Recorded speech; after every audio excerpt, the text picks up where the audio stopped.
Ya, assalamualaikum warahmatullahi wabarakatuh. Selamat pagi, siang, atau malam. Ya, terserah lu aja deh. Ya, nama gue Nadim. Aku dokter spesialis penyakit dalam. Dan hari ini gue sebenarnya sih gue pengen pengen belajar, ya kan, pengen refreshing aja. Cuman tiba-tiba kepikiran, wah gimana kalau misalnya gue sambil rekam aja ya, gitu. Jadi gue bisa share ilmu ini ke lo semua. Dan ini slide yang gue bikin waktu pas gue lagi PPDS. Jadi mungkin agak sedikit kurang update, tapi mungkin prinsipnya bisa diambil lah ya, kurang lebih. Dan ini slide sebagian besar gue yang buat. Ya mungkin gue ada beberapa kopas ya, mungkin dari internet atau mungkin dari slide temen. Tapi gue ya pokoknya gue izin aja. Ini cuma buat sharing-sharing aja. Dan gue juga udah naro apa namanya sumber ya, jadi ya semoga nggak ada masalah gitu ya. Mungkin kita mulai lagi aja ya, kita mulai aja ya. Jadi ini gue mau ngomongin tentang kedaruratan di bidang onkologi ya. Pertama, terkait sindrom lisis tumor. Ini gue juga sambil baru baca lagi nih, jadi kita baca bareng aja ya. Nah, ini pendahuluannya nih. Nah, jadi sindrom lisis tumor itu adalah emergensi metabolik ya, yang muncul sebagai gangguan elektrolit berat. Nah, ini timbul akibat respon yang cepat dan akut dari lisisnya sel tumor yang timbul dari pemberian terapi kanker, terutama terapi sitostatik. Jadi ini sebenarnya nggak harus akibat apa namanya kemoterapi ya. Jadi bisa spontan juga bisa. Nah, ini biasanya keganasan hematologi ya, seperti leukemia, limfoma. Nah, itu yang paling sering bisa menimbulkan sindrom lisis tumor. Nah, ini sering ditemukan pasca kemo tentunya, namun bisa juga pasca radiasi, terapi target ya. Ini contohnya seperti kayak rituximab gitu ya. Dan juga pemberian glukokortikoid pada limfoma. Nah, ini tadi yang gue bilang ya ternyata dimunculin juga. Jadi ini pada keganasan hematologik ya, leukemia dan limfoma, namun bisa meningkat juga pada tumor solid. Nah, ini tumor solid tertentu doang nih, cuman gue agak lupa sih. Cuman yang paling penting itu keganasan hematologi. Nah, keganasan yang memiliki faktor risiko tinggi terjadinya SLT itu adalah keganasan yang sifatnya rapid cell turnover, ya kan? Dan high tumor burden dan juga sensitif terhadap kemo. Jadi, tumor-tumor yang sensitif terhadap kemo itu ya, terutama lebih sering menimbulkan sindrom sis tumor. Nah, ini untuk patofisiologinya. Karena adanya sel-sel ya rapid cell breakdown. Nah, kan kita tahu ya bahwa sel-sel itu ada komponennya banyak isinya ya. Nah, ini isinya ini lepas ya kan ke dalam sirkulasi pembuluh darah seperti itu ya. Nah, ini kayak di gambar ini ya, bisa dari lymph node. Nah, ini misalnya pada limfoma ya. Ada cancer treatment ya, misalnya non-Hodgkin gitu ya, RCHOP. Nah, ini breakdown cancer selnya. Nah, ini sel-sel konten ini masuk ke dalam darah. Nah, konten dalam sel ini kan tinggi potasium, ya, tinggi fosfat, tinggi uric acid atau asam urat. Nah, di sini bisa meningkat semua, tapi kalsiumnya rendah, gitu ya. Dan karena ada komponen-komponen ini, ya, ini bisa menyebabkan gangguan ginjal ya, akut kidney injury, muscle cramp, dan lain sebagainya. Nah, ini katabolisme asam nukleat, terjadi hiperurisemia, ada kristalisasi pada tulus ginjal, akhirnya terjadi akut kidney injury. Nah, ada lepasnya fosfat organik dan inorganik, ini menyebabkan kristal kalsium fosfat, akhirnya menyebabkan hipokalsemi sekunder, seperti itu ya. Nah, tadi ya ini terjadi lagi pada deposisi asam urat, ya kan, kristal kalsium fosfat nih ya, dan juga perubahan vaskularisasi ginjal. Nah, untuk manifestasinya, sindrom tumor itu kita memakai Cairo Bishop nih ya.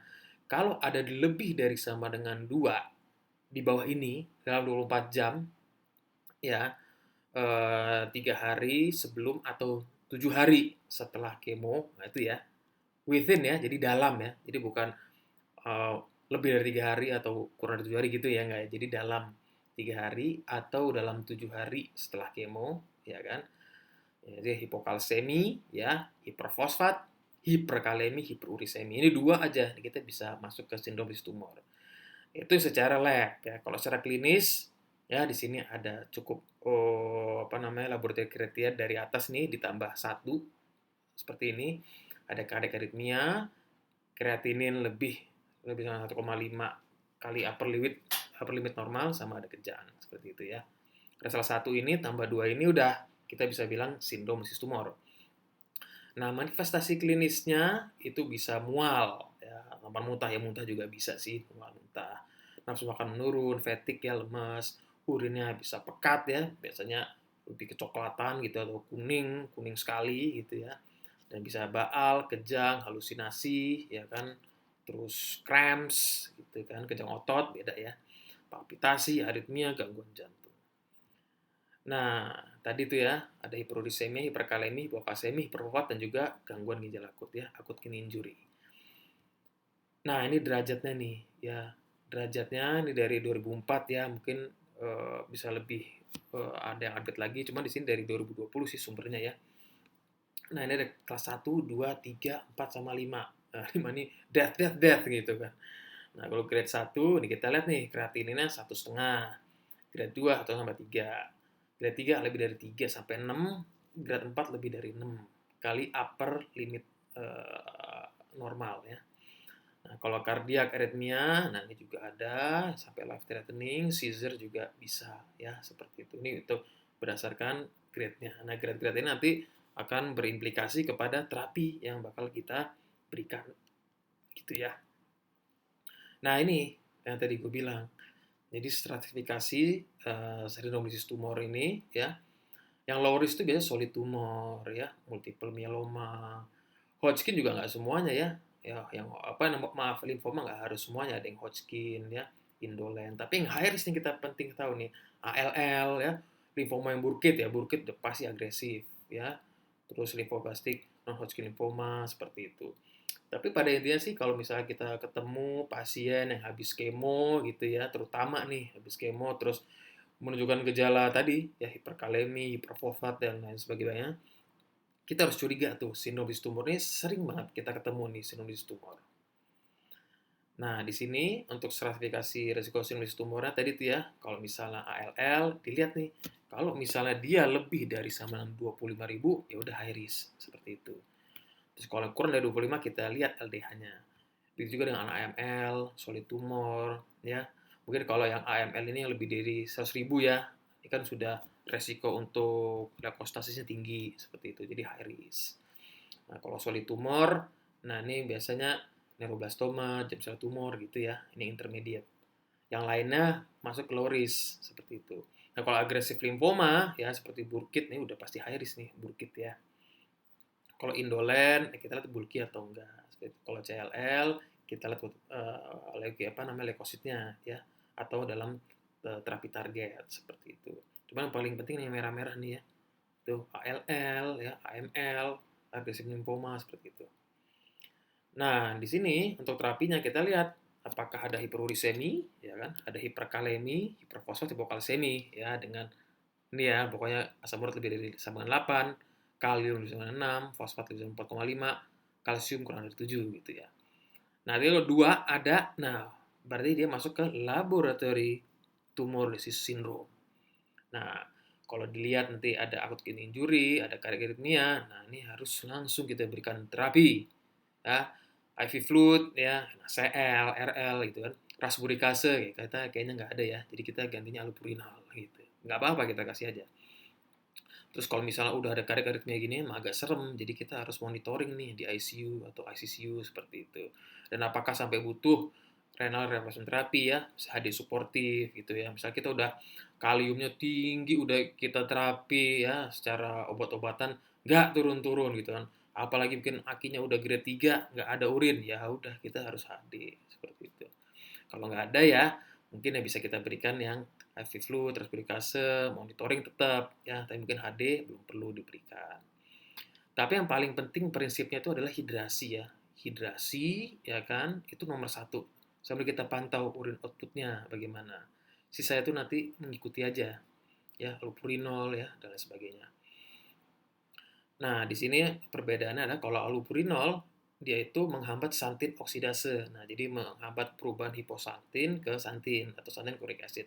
Nah, kalau rasburikase ini di paling ujung-ujungnya nih, ya uric acid jadi alantoin dihambat oleh apa namanya rasburikase gitu. Maaf, bukan dihambat, malah dipercepat. Jadi nggak jadi asam urat doang dia, ya diubah jadi allantoin dengan bantuan rasburikase melalui uret oksidase gitu.